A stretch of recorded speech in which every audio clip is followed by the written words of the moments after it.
Hey guys, welcome back to my channel. Today I'm sharing a guide to meal prep.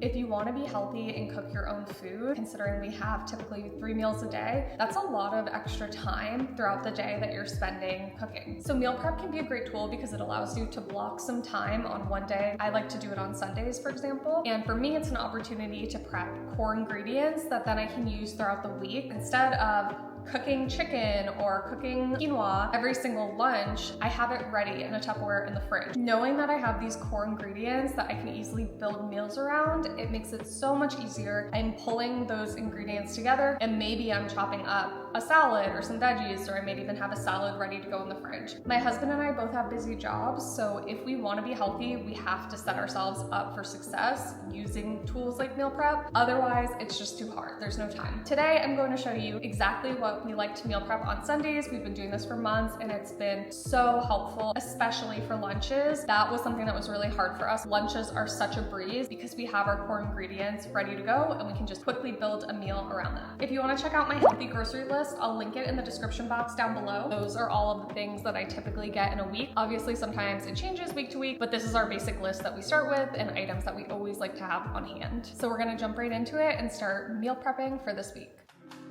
Let's get started. I'm going to talk you through this and I'll have all the measurements in the description box below.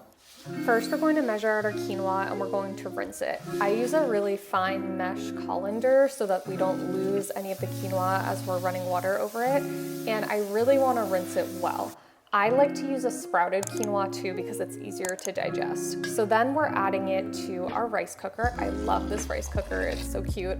And we're adding our water. Next, we're adding some avocado oil to make it fluffy. And then we're going to also cut up some cilantro to add to this. I know people have very mixed opinions, very strong opinions about cilantro, so you don't have to add it if you're not a fan. Next, we are going to add some garlic. Same thing, if you're not a fan, you don't have to add it, but personally, I love it. We're going to add salt as well, and then we're going to close it up and get it started on the rice cooking setting. Starting the rice. Let's preheat our oven now to 375 for the sweet potatoes, and we're going to wash all of our veggies. You want to wash the sweet potatoes super well because they typically have dirt on them, and then also wash your celery and your carrots. Now let's prep our sweet potatoes. I like to slice off the little ends like this, and then I like to cut not all the way through, but as you can see here, about halfway through, and about every inch or so I'm making little slits. I've just found this helps them cook better, and what we're going to put them on is a cookie sheet with parchment paper. Add them to this and then drizzle a little bit of avocado oil on top or olive oil. Then we're going to bake them for about an hour in the oven.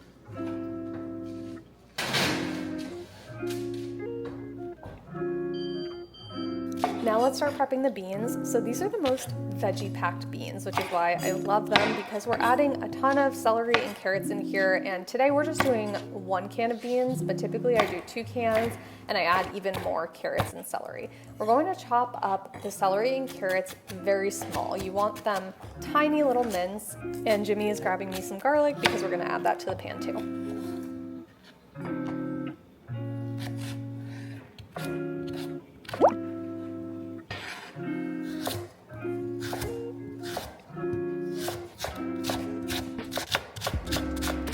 Now that our veggies are ready, we're heating up a pot over medium heat. We are going to add our garlic. I love a garlic press. I use it a lot if you can't tell. So I'm going to be using that. And again, feel free to adjust the quantities that I use. I'm a big garlic lover. So we're gonna brown it here. Keep a close eye because it can start to burn. So you wanna keep an eye until it's the light golden brown. Then add your carrots and your celery. And we're gonna stir it up and let that all cook together. Now you can grab your beans. I'm opening a can here of black beans. You can also use pinto beans if you like those. Pretty much anything, they all taste delicious. And you want to rinse those really well. Then we're going to go back to our pot and add a bit of either chicken or veggie broth to deglaze the pan. It tastes so good. And we're going to add our beans. We're going to stir this all up together, and then we're going to add a little bit more broth after too. Nearly cover the beans, just about that height. Now let's add our spices. We're doing some sea salt, some chili powder, some ground cumin, getting a really fun Mexican-inspired flavor here because we're going to use these for things like quesadillas. Our rice cooker just went off, so I'm going to check the quinoa, and it is so perfectly cooked and fluffy. I love fluffy quinoa. The quinoa is all done. The sweet potatoes are in the oven, they're almost done. Beans are on the stove, they just need a few more minutes to cook, and we are going to start the chicken. So for the chicken, we're gonna prep it with some spices in a bowl, and then we are going to grill it. You can also bake it in the oven, but it's really, really tasty if you have a grill and you're able to grill it. So I recommend that.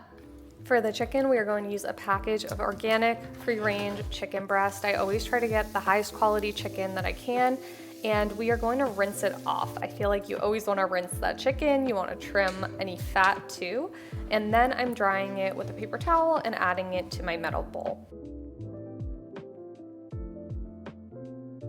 Now we're going to prep our chicken. So I am cutting little slits about 1 inch apart into the chicken breast. This is going to help it absorb the oil and the spices much more, especially because we're grilling it and a lot will naturally fall off. Then add it to the bowl, and then we'll start adding our spices to this side. First, we'll add a little bit of avocado oil, and then we are adding onion powder, followed by garlic powder, followed by ground mustard, followed by Italian seasoning. We'll add a little bit of salt and pepper too. I just mentioned how spices tend to fall off when you're grilling, so we like to actually flip the chicken over and then season the whole other side, just do the same exact thing. I'll put this in the fridge until I'm ready to grill it, and we'll check on everything else. You can stir your beans and check on them. They should look like this. Let's check on the sweet potatoes. You want to be able to stick a fork through them easily. I love a soft sweet potato. That is what we're going for. The sweet potatoes are done, the beans are done, and now we are going to make some chia seed pudding while we're waiting for the grill to heat up.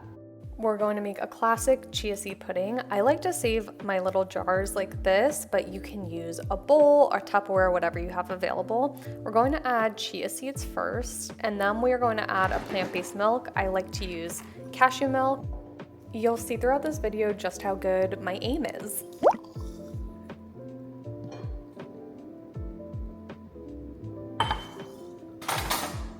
Let's stir it up, and then I am going to add some vanilla extract to this. I like to keep it really simple so that I can add different things to it throughout the week depending what I'm feeling. So we're just gonna add a bit of vanilla.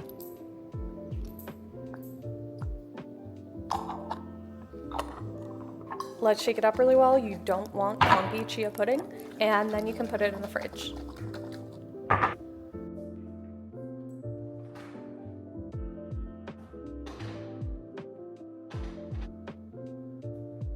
Now that our quinoa has cooled, we're gonna put it away in a Tupperware. Again, can you tell I played sports my whole life? Like, I have great aim.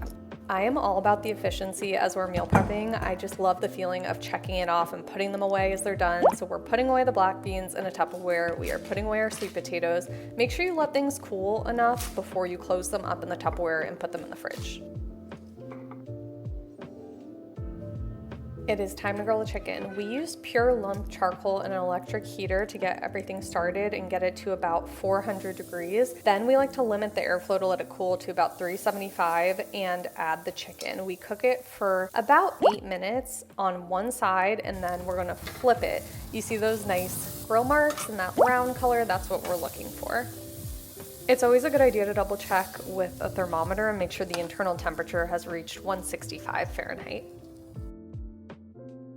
Okay guys, we are all done with meal prep. So now we have a ton of amazing ingredients that we can use throughout the week to make some delicious meals. We have our chicken here. We're gonna let it rest a little bit before we put it away. We use the chicken for things like quesadillas, chicken sandwiches. We have this great local gluten-free sourdough bread that we've been using, or I love Outside the Bread Box. It's a gluten-free bread brand. We have the beans, and I like to use those for quesadillas, maybe with the chicken too. We can do bowls, salads. We have some salad prepped as well. I like to do butter lettuce or romaine, shredded carrots, cucumber, and bell pepper, just keeping it simple. And then we can add things like Kalamata olives or toasted pumpkin seeds the day of. The sweet potatoes are really good for either breakfast, snacks, or to put in a bowl or salad for lunch or dinner. I really like these purple sweet potatoes with some almond butter or sun butter, cashew butter. They are so tasty, so that's why I don't put anything on them when I bake them aside from avocado oil, because I like to do them either sweet or savory. I like to add the quinoa to salads, to bowls, make it a side if I'm doing quesadillas. Just add that extra protein in, and it's a nice complex carb. We have the chia seed pudding in the fridge too. I like to leave that in overnight. So if I need a breakfast or snack throughout the week, I can grab that, add some fresh berries like strawberries or blueberries. I could add some nut butter, coconut yogurt, and it makes a perfect little snack.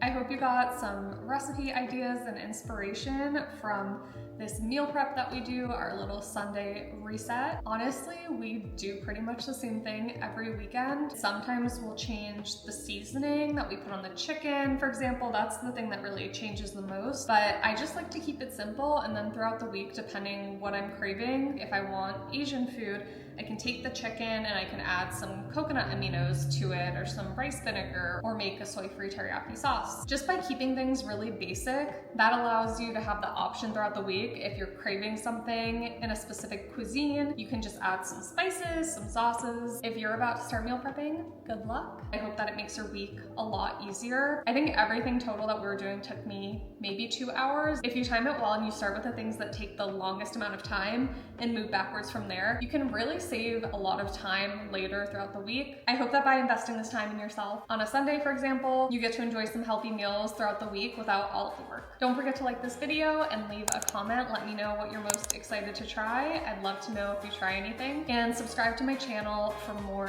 health and wellness content and healthy recipes. Thanks so much for watching. I'll see you guys in my next one.